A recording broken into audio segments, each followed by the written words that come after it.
Jadi gini Ustadz, aku mau cerita nih. Jadi gini, Lady kan kerjaannya tuh bukan seperti orang kantoran yang tiap bulan dapat dapat uang kan gitu. Lady tuh kerjaannya kan, Lady punya manajemen Ustadz, jadi ngurusin jadwal Ustadz, nganterin Ustadz ceramah gitu. Jadi ya kalau ada orderan, Lady dapat uang. Kalau nggak ada orderan, ya gigit jari kan gitu. Biasanya kan namanya kita ngurusin Ustadz kan ada jadwal-jadwalnya Ustadz ya. Misalnya Ramadan, Maulid tuh kan padat merayap jadwalnya. Terus udah gitu kayak sekarang nih gitu. Maksudnya Syawal lewat udah mau bulan haji itu biasanya bulan Apit gitu loh. Biasanya yang ngundang itu kan hanya yang mau pergi haji, tapi karena sekarang haji juga nggak ada dan lagi corona gini kan nggak ada acara. Nah terus gini singkat cerita adalah gini Ustadz, di tanggal 6 Februari lalu, Lady dapat kontrak untuk buka puasa bersama tanggal 27 April. Nah, terus udah gitu, Lady udah terima uangnya 50 juta dan itu ngundang satu ustadz terkenal sama satu kori. Uangnya Lady terima cash. Nah, karena Lady juga kerjanya apa namanya? Usaha sendiri gitu. Yang udah-udah sih biasanya tuh kalau dapat uang dari panitia, uangnya Lady gunakan untuk operasional kantor, untuk kepentingan Lady pribadi, lebih seperti itu. Yang penting buat Lady jadwal ustadznya aman. Terus udah gitu pas hari H atau sebelum sebelum hari H atau sesuai dengan perjanjian Lady sama ustadz tuh itu harus sudah lunas gitu loh. Lady pikir kan untuk menuju ke 27 April masih lama ya. Jadi uang itu Lady gunakan untuk menyelesaikan beberapa amanah Lady. Terus ya beberapa keperluan Lady. Pokoknya Lady gunakan untuk keperluan Lady lah gitu. Baik untuk menyelesaikan amanah dan urusan Lady lainnya. Nah terus udah gitu di tanggal 23 Maret. Tiba-tiba si panitia ini membatalkan itu dengan alasan corona. Nah terus udah gitu Lady bilang, oh iya yang lainnya juga ada yang batal kok karena corona, tapi tidak kita ngomongnya tidak batal karena uang tidak bisa kembali gitu loh. Tapi kita hanya bisa reschedule jadwal gitu.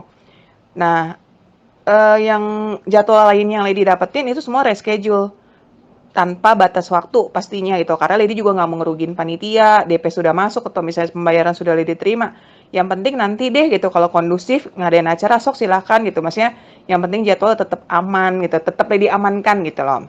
Jadi juga udah kesepakatan sama ustadz-ustadz lain juga, oh ya pokoknya jadwal di reschedule kan gitu.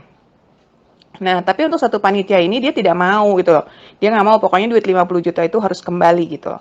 Nah, di tanggal 24 Maret sama 25 Maret itu Lady tuh konsultasi ke kedua pengacara, satunya Bang Iksan. Kalau Bang Iksan yang biasa di TV One itu dia bilang, "Mbak, ini tuh harus kamu balikin uangnya, tapi nego lah untuk jadwalnya, jadwal pembayaran gitu."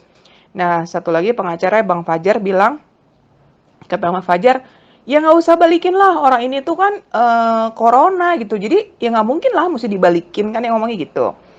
Nah, terus tanggal 25 Maret malam itu Lady ketemu sama orangnya tuh marah-marah. Lady udah jelasin, iya saya minta maaf gitu, maksudnya uangnya memang sudah saya terima dan saya pakai gitu loh untuk menyelesaikan beberapa amanah saya gitu loh. Jadi saya akan kembalikan karena kebetulan kantor ini adalah udah langganan Lady 8 tahun gitu loh. Eh Lady akan kembalikan gitu, tapi Lady minta waktu gitu loh. Nah, ketika itu Mbak itu marah, sampai dilerai sama suaminya. Dan suami itu bilang, oke mbak, aku ngerti kalau mbak Lady tuh usahanya usaha rumahan gitu. Jadi mungkin manajemennya manajemen rumahan kan gitu kan. Sebenarnya kalau kantor, kayak kantornya kita, itu tuh kan ada namanya tutup buku itu kan adanya di Desember. Oke, merujuk pada itu kan Lady bilang, oke saya akan kembalikan uangnya, saya minta waktu sampai dengan Desember. Insya Allah akan saya cicil dari Juli sampai dengan Desember gitu. Terus udah gitu, dalam negosiasi sama perempuan itu, sama klien lain itu susah gitu. Orangnya tuh agak ribet lah gitu. Orangnya agak ribet. Terus udah gitu, akhirnya Dia bilang nggak bisa, cuman Juni sampai dengan September gitu. Terus udah gitu Lady bilang, oh ya udah deh, Lady ngomong gitu. Karena setiap kali Lady minta sesuatu sama dia, pasti dimentahin lagi kan sama dia. Terus dia bilang, itu nominalnya 12.500.000 per ini, per apa, per cicilan.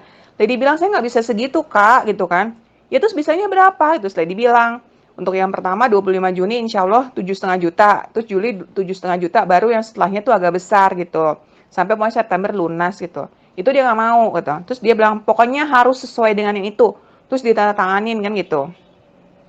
Udah itu Lady bilang, oh ya udah gitu loh. Ya udah, nanti saya kirim, saya tanda tangan di atas materai gitu. Sampai ketemu sama dia, pas ketemu juga, tapi si Mbak Jessica tuh masih tetap bilang, mudah-mudahan banyak rezekinya Mbak, dia ngomong gitu.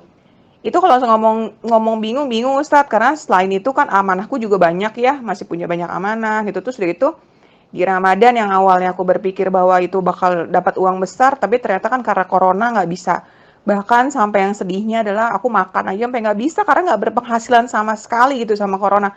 Jadi aku tuh makan temenku ngasih gitu. Terus udah gitu ya ada aja lah yang ngasih, yang ngebeliin apa kayak gitu.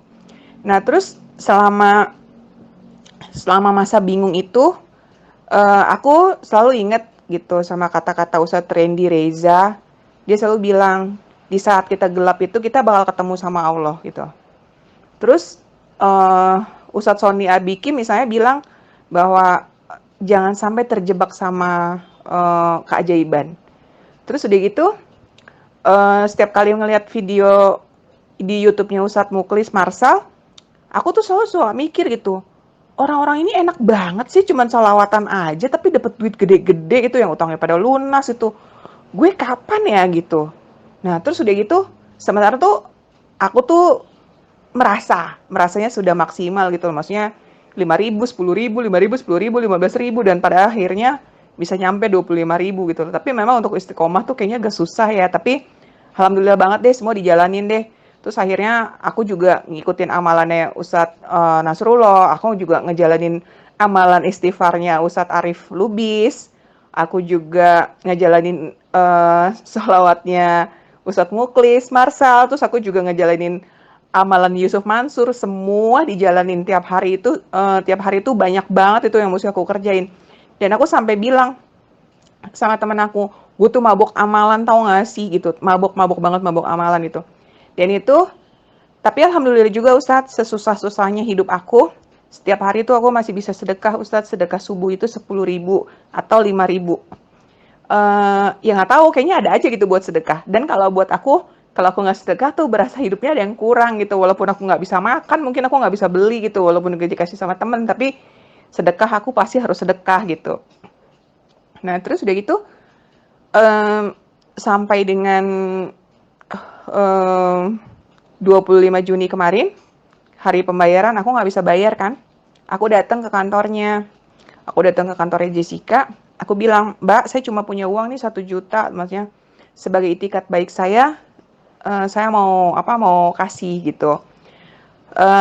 Saya minta maaf gitu, memang kondisinya sangat belum baik gitu loh.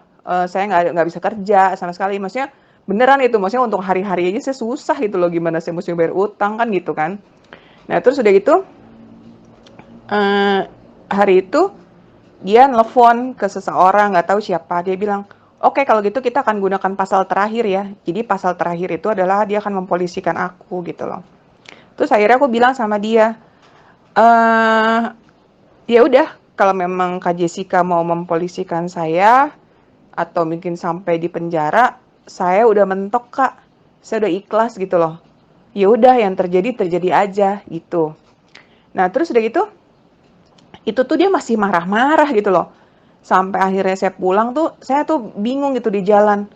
Aduh, aku tuh udah sampai mabok amalan ya, udah ngerjain semua gitu, semua udah dibaca, semua udah dilakuin gitu sampai capek, sampai pusing gitu, sampai aku bilang mabok banget ya sama amalan. Yang amalan inilah, itulah semua dibaca gitu, kayaknya sampai bete sendiri gitu loh. Maksudnya, ini kok nggak ada jalan keluar ya, kok nggak ada solusi kan gitu. Nah, terus di hari itu akhirnya dia menyuruh aku untuk menyurat ke direksinya.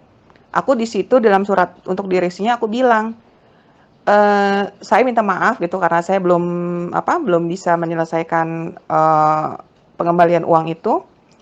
Lalu terus udah gitu, eee, saya belum ada kerjaan, saya belum berpenghasilan, saya minta waktu sampai Desember gitu, insya Allah saya akan lunasin gitu loh.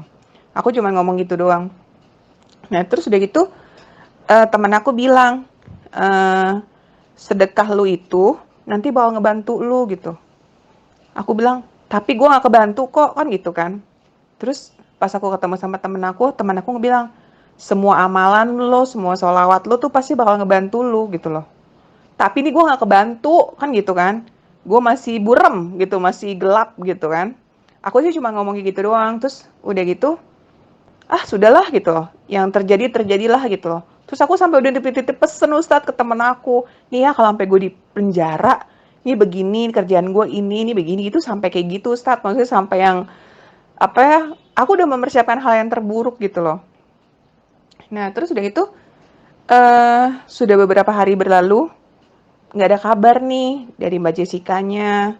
Terus udah gitu nggak ada kabar juga balasan email buat yang dari bosnya itu nggak ada kok dari diri saya nggak ada kabar ya. Cuman aku memang agak males ngomong sama Mbak Jessica itu karena orangnya tuh apa ya eh gimana gitu. Pokoknya tiap kali kita ngomong tuh kita pasti salah. Pasti dia yang bener deh gitu. Jadi aku males gitu untuk debat sama dia. Kebetulan aku juga orangnya tidak suka debat gitu. Nah terus udah gitu eh semalam itu aku lagi mikir tanggal 25 udah deket nih gitu, 25 Juli. Kok belum ada keajaiban ya, kan gitu kan. Eh terus aku sih tetap aja ya, maksudnya amalan mah amalan jalan tuh, walaupun mungkin jumlahnya ya nggak sebanyak biasanya gitu. Kadang-kadang datang malesnya, ya begitulah Ustadz, temannya kok manusia biasa kan gitu loh. Terus beberapa udah sebulanan ini aku tuh diketemuin sama orang-orang yang juga punya masalah yang sama gitu, punya banyak amanah gitu loh. Dan mereka tuh konsultasi sama aku. Aku tuh antara kesel-kesel gimana gitu, maksudnya antara sebel, nih gimana sih, gue juga punya masalah yang sama nih gitu. Kalau misalnya mesti apa ya, mesti ngajarin orang lah, aku juga masalahnya belum kelar kan gitu kan.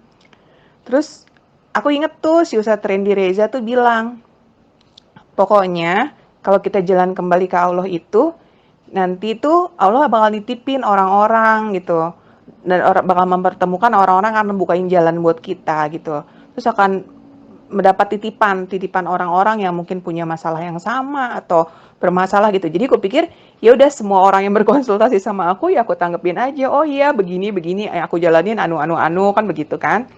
Aku menyampaikan ya sebisa aku gitu loh. Terus aku juga sejak sekolah online di Magnet Rezeki juga uh, Magnet Rezeki sama PPA itu sudah terbiasa setiap hari itu mendoakan orang lain.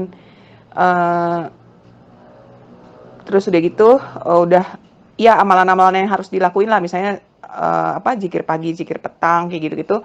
Itu kan tetap dilakuin ya.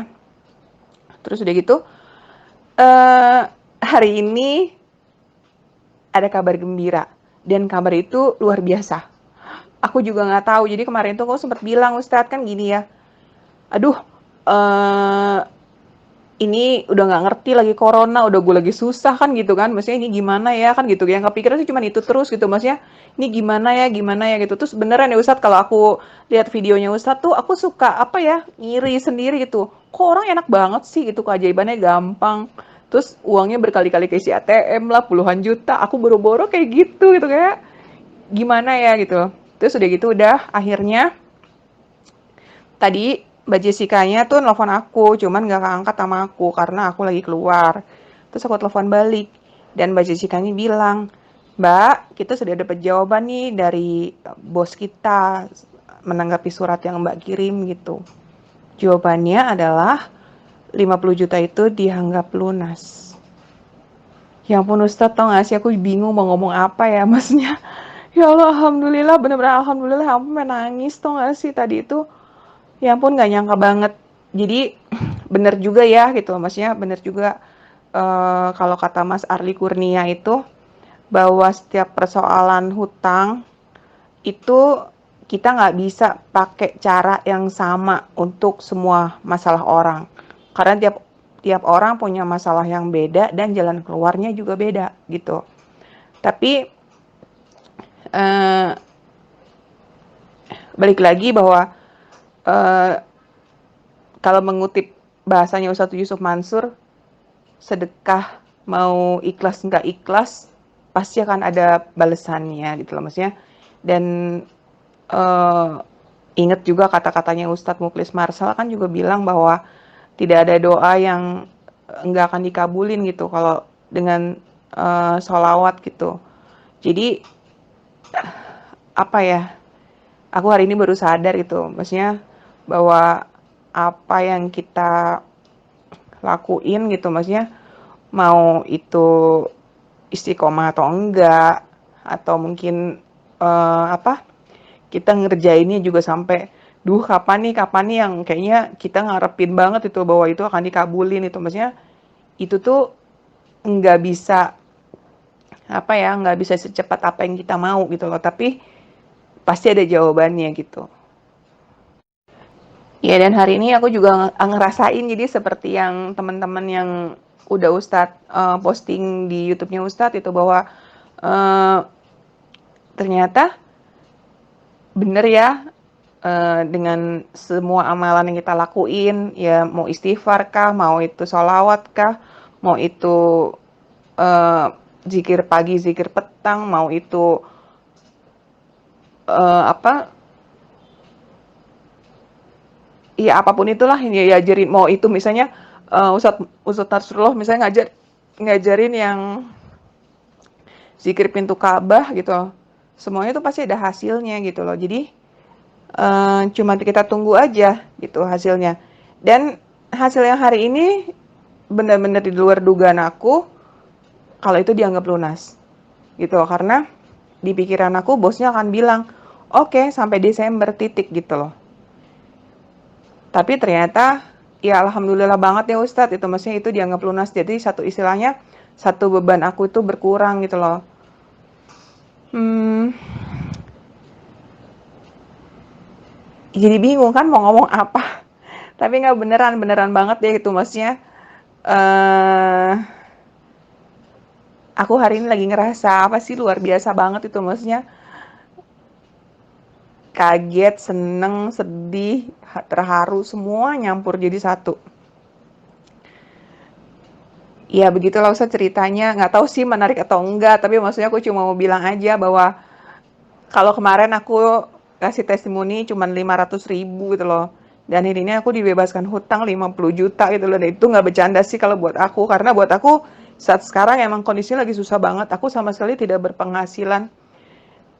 Terus udah gitu uh, aku juga udah dari lama sih gitu, dari awal tahun 2020 aku ngikutin Mas Dewa itu. Dia kan bilang bahwa kita harus menjadikan sedekah subuh itu sebagai SOP dalam hidup kita gitu. Jadi aku melakukan itu gitu loh. Dan itu juga membuahkan hasil gitu loh, membuahkan hasil um, yang hari ini aku rasain sih gitu loh.